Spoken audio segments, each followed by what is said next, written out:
Rick and I always had a special fondness for Terry and Jerome in particular, just because when they were rookies, they weren't playing, they weren't starters all the time yet, and they worked so hard in the summer, and we would work with them and go to little gyms and work with them on things, and both of them developed into such terrific players. From the studios of KINK Radio, it's the Portland 50, a podcast series about the people who dreamt, built, and championed the innovation, growth, and uniqueness of Portland. The Portland 50 series is brought to you by Jaguar Land Rover Portland. One company, two iconic brands. Jaguar Land Rover Portland is a Don Rasmussen company, the legendary Portland institution serving our community since 1950. I'm your host, Peggy LaPointe. Today, I talk with Geoff Petrie, the first player drafted by the Portland Trailblazers, and Geoff is also the former senior VP of operations with the Blazers.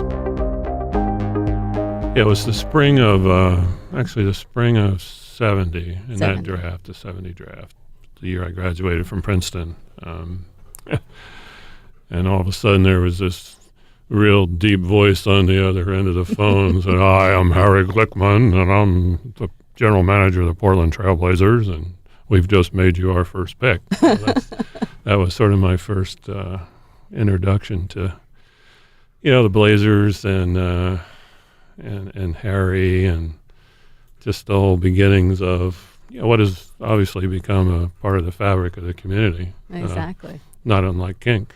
So. I couldn't have said it better myself. Had you been to the West Coast? Had you been to Portland? I mean, you grew up in Pennsylvania. You went to Princeton. Actually, I had. We played in, back then they had a holiday tournament here called the Far West Classic. Mm-hmm. And it was either my sophomore or junior year.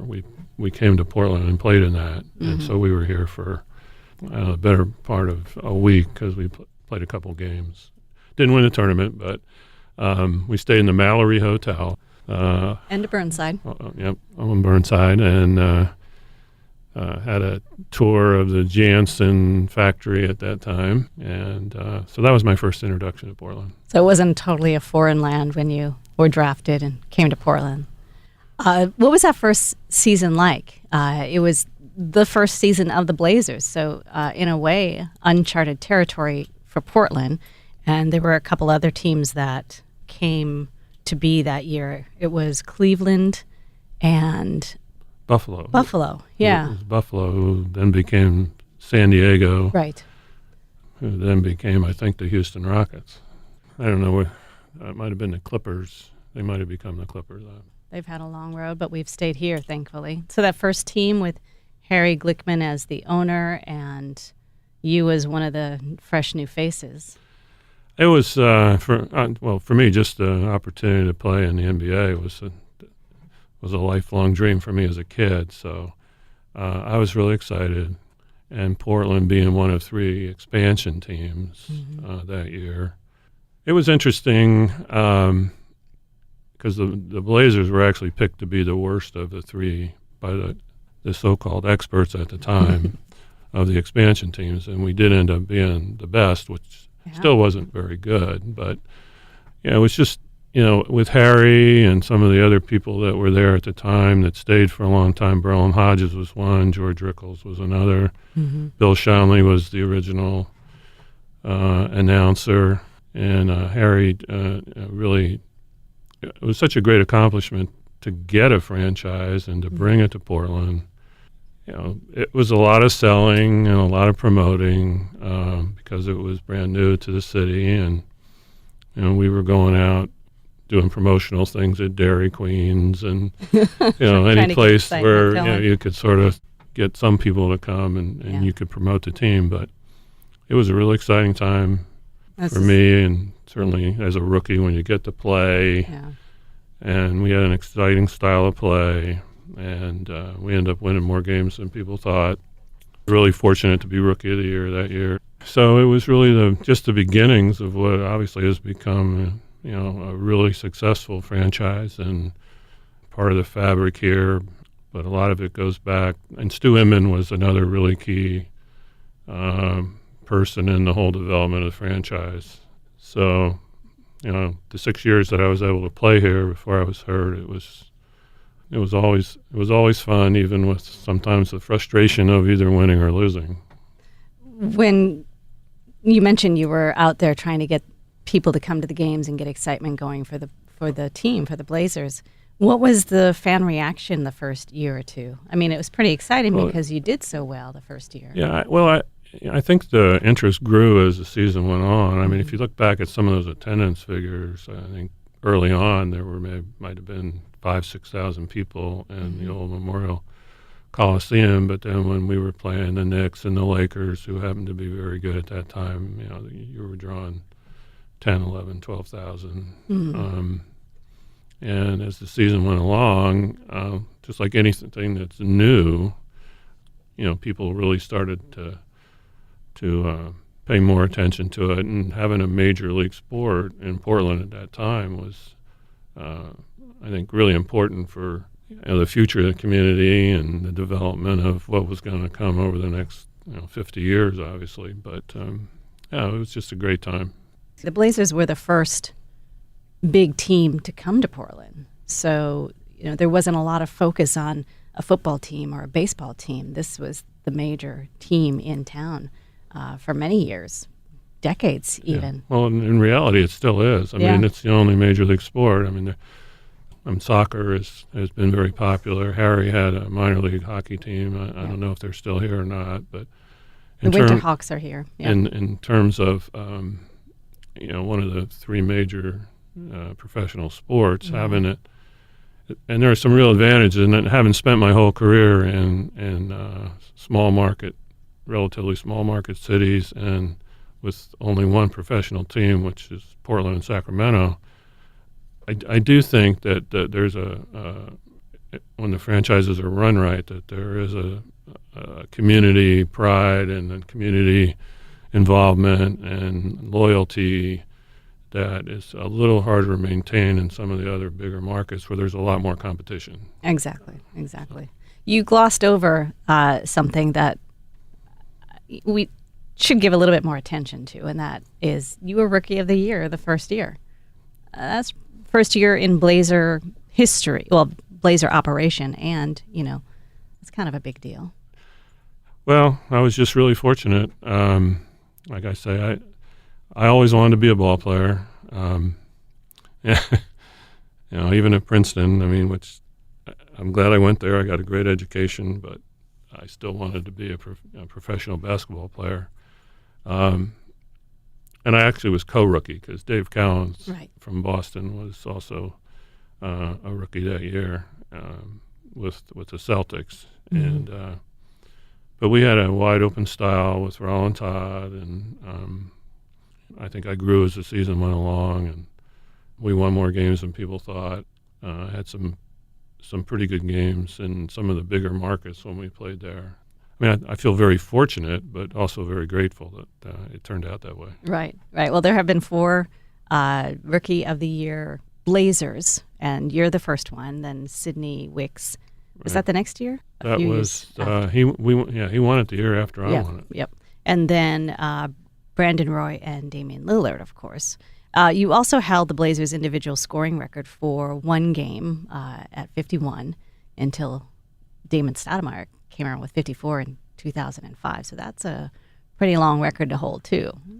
Yeah, I guess there's a little asterisk to that. I played when there was no three-point shot. Yes, that's true. So, and there is a funny story behind that 51, is that was against the Houston Rockets. And we had played Houston in Houston before the game in Portland, and I had 51 points in that game. Mm-hmm. And they had a player named Mike Nolan who defensively was well thought of. And after that game, he said, well, he'll never do that again. So it was maybe a month or 6 weeks later in Portland, I had 51 again against Houston. So did you have that in the back of your mind? It was a little ironic. Yeah. Did you have that in the back of your mind, though? Not really. It just turned out that way. Okay. It was just sweet, poetic justice. So 6 years in Portland, and then traded to the Hawks, and then injured, and that kind of, you had a number of surgeries on your knee. Yeah, I ended up having 5 or 6 surgeries on my left knee, and I never did play for the Hawks. I was on their injured reserve for a couple of years, but never actually played in a game. So that was a tough time. Yeah. Definitely wasn't ready to have my career prematurely end, but that's the way it turned out. Right. And but fortunately, I mean, I was able to get back into the game and ended up, having a chance to work for the Blazers again, and grew into being general manager and vice president, and then went on to Sacramento and spent 20 years as the vice president of basketball down there. So, Right. All things considered, again, if somebody would have told me when I was 18 years old, this is what's going to happen in basketball for you, I would have said, I can't believe that's going to happen. So. Yeah. Tough going through it at the time, but looking back, it all sort of worked out for the best.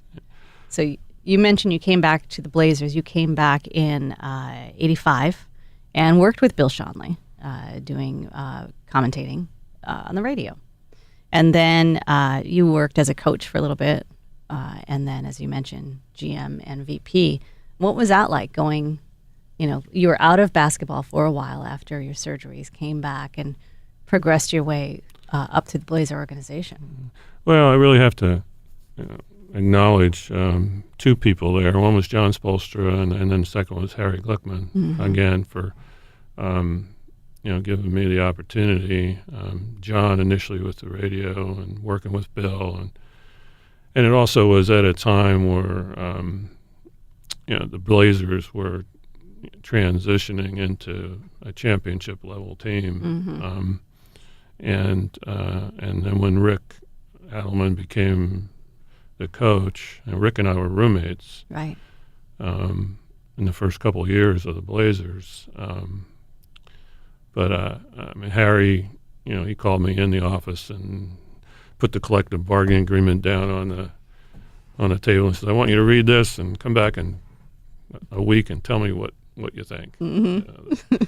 And so, that was a great thing about working for the Blazers. They had an infrastructure there, and where you could learn and grow into something new and better. And then after Paul Allen bought the team, he gave me an opportunity to run the basketball. Right. And we had some tremendous years there. And again, it was a team that probably deserved to win the championship, but I had the same situation happen in Sacramento.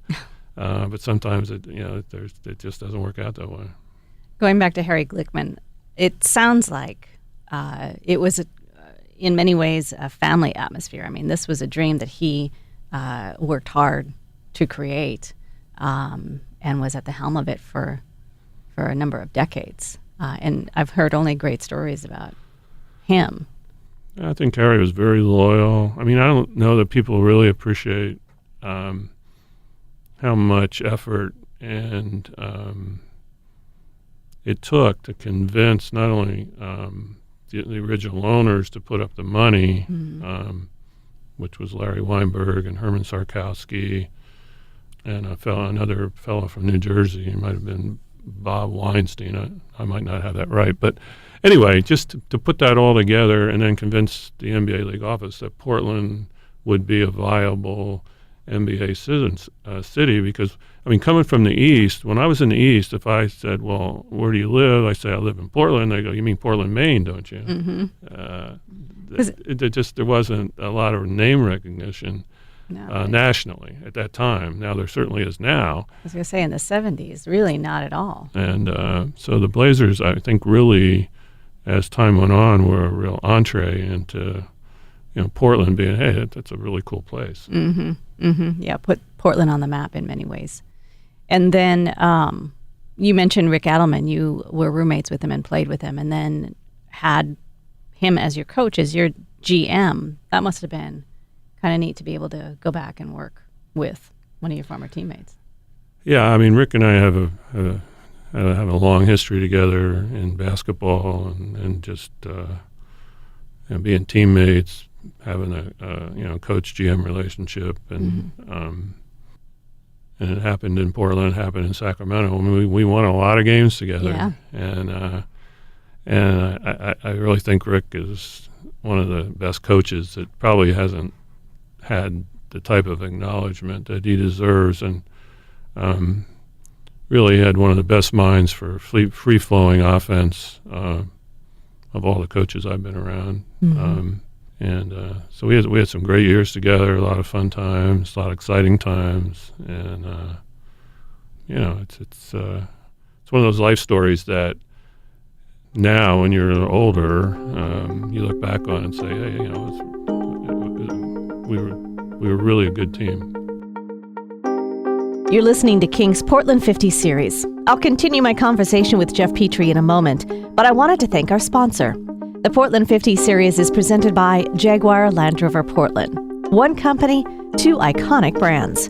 Jaguar Land Rover Portland is a Don Rasmussen company, the legendary Portland institution, serving our community since 1950.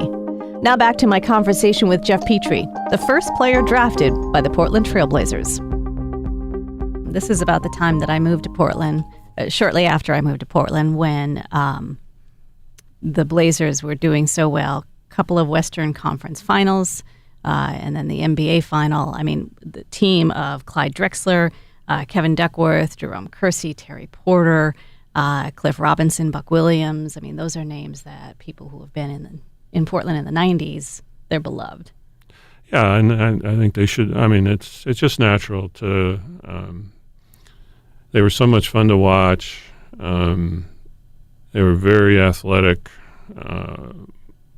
Clyde was, an unbelievable player. But then you had Terry, who was just a terrific player in his own right, and really stable and smart. And Jerome, who was a guy that never got tired. Mm-hmm. And Rick and I always had a special fondness for Terry and Jerome in particular, just because when they were rookies, they weren't playing, they weren't starters all the time yet, and they worked so hard in the summer, and we would work with them and go to little gyms and work with them on things, and both of them developed into such terrific players, and just fun people to be around. And I was obviously very sad when Jerome passed away. But I'm really glad to see Terry back coaching up at the University of Portland. Yeah.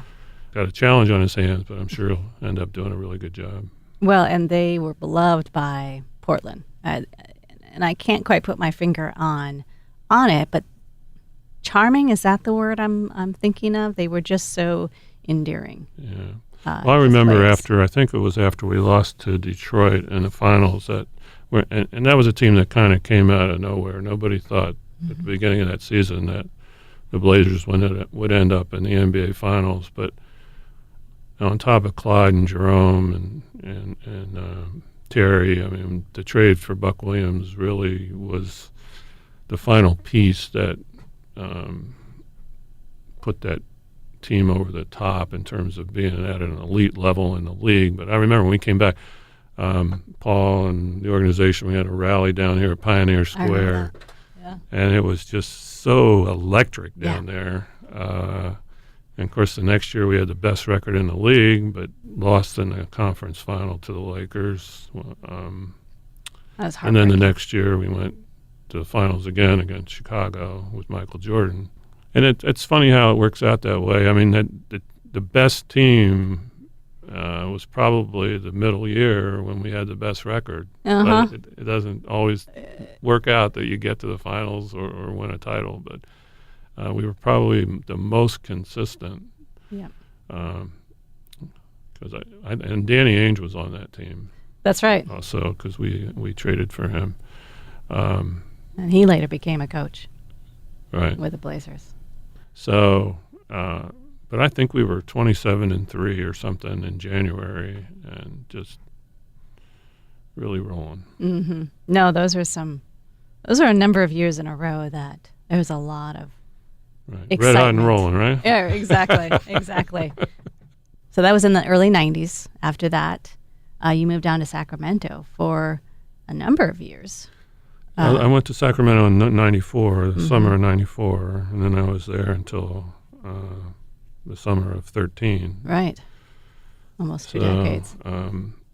It was a totally different situation there because they didn't have the infrastructure or the stability of ownership leading up to that point that Portland always had was, Larry Weinberg and then Paul and they were really struggling. But we did turn it around right away down there. They hadn't won 25 games around 25 games for 10 years. And the owner that hired me, Jim Thomas, he said, "Well, I don't want. Somehow you got to win more games. I don't want to hear about getting worse to getting better." So we almost made it. We missed the playoffs by 1 year the first year I was there, and made it the second year. And then we lost a really good player to Portland, Brian Grant, and we had no way to replace him, and so we fell off for a couple years. But then we were able to put together the team with Chris Webber and Vladi and Peja and Doug Christie and Jason Williams and Mike Bibby and that whole crew. They were an incredibly talented group, and people have always asked me, well, what was the difference between the Sacramento team and the Portland teams? Well, first of all, we didn't get to the finals twice, but we had the best record in the league. And probably in general, from a basketball standpoint, you just say, well, the Sacramento team was probably a little more skillful, but the Portland team was a lot more athletic and probably a little bit tougher. But they were both great teams, and the style of play that we had in Sacramento sort of captured the imagination of, because we had a couple really good players from Serbia and Vladi and Peja, so we had an international flavor to that, and it was very reminiscent of the way the city responded in Sacramento as the way it was here in Portland. And you mentioned both sort of smaller market teams where the community sort of rallied around them. Taking away your time in Portland, either as a player, as a broadcaster, or coach, or GM, what are some of your favorite stories or memories or experiences that you can tell us about that maybe you haven't told anybody else? Well, I don't know if I can do that. Okay, maybe that you shared only a few times. Well, I have a great fondness for Portland, even though I haven't lived here for 20-some years. But my kids were all born here. I had a bunch of great friends outside of basketball, and had a lifestyle here, with hunting and fishing and golfing, and that for a lot of years wasn't consumed by a 24/7, president of basketball operations type position. But, and then I've been fortunate again in Sacramento just to be in the climate in California is a real positive thing. But, I met my wife, Anne-Marie, here. She worked for KINK. I worked with her years ago. I've always had a great interest in music, and at that time, and I'm sure it still is, but KINK was so dynamic in the community then, and with the True to the Music and the Mount Hood Festival of Jazz, and Les Sarnoff and Rebecca Webb, and they just had an eclectic format that sort of covered rock and soul and pop and folk and new artists, and it was just all sort of part of the whole vibe, that made living here really pleasurable. And I know some people get, the weather can get you down a little bit sometimes, but there's so much to do, and was so much to do. Again, you get further up the road, you look back on that and say, hey, those were really great times. Yeah. Have you thought about moving back? You have kids here, grandkids. Not as much sunshine as Sacramento. Yeah, well, I don't know about that. I think we probably will move at some point. Where that will be, sometimes inertia takes over. That's certainly true. And we definitely plan on spending more time up here. Yeah. Do you miss basketball, or are you enjoying your retirement? A little bit of both. I guess it's like being being a general or something. Every once in a while, you're like, well, I wouldn't mind having one last tour at Battlefield. Exactly. One last shot. But in general, I don't miss a lot of it, and that's not because I didn't enjoy it or didn't. I actually loved it,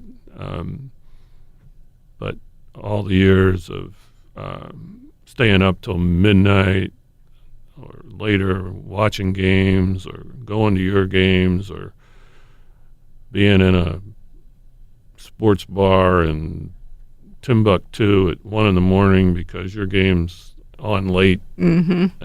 On the way, you're watching a West Coast game and it's not over till 2 a.m. It's all consuming. Yeah, it's all consuming, yeah. And so now you have the freedom of time to do other things other than that. And go to your grandson's basketball game. That, and just not have to worry about what you have to do the next day. Exactly. Or be ready to do what you have to do. And you wouldn't have had time to come in here and talk to me, possibly. Well, thank you so much for joining me for the Portland 50. I really appreciate you literally taking a lot of time, because you live in Sacramento and you happen to be in Portland, to come into the studio today. Yeah, Peggy, it was a pleasure. Thank you. Thank you. Thank you for joining me for my conversation with Geoff Petrie. If you've missed any of the previous podcasts, you can find them at our website at KINK.FM. Be sure to like and subscribe to the Portland 50 podcast wherever you're listening. The Portland 50 is a podcast series celebrating KINK's 50th anniversary, and it's about the people who dreamt, built, and championed the innovation, growth, and uniqueness of Portland. The series is presented by Jaguar Land Rover Portland. One company, two iconic brands. Jaguar Land Rover Portland is a Don Rasmussen company, the legendary Portland institution, serving our community since 1950.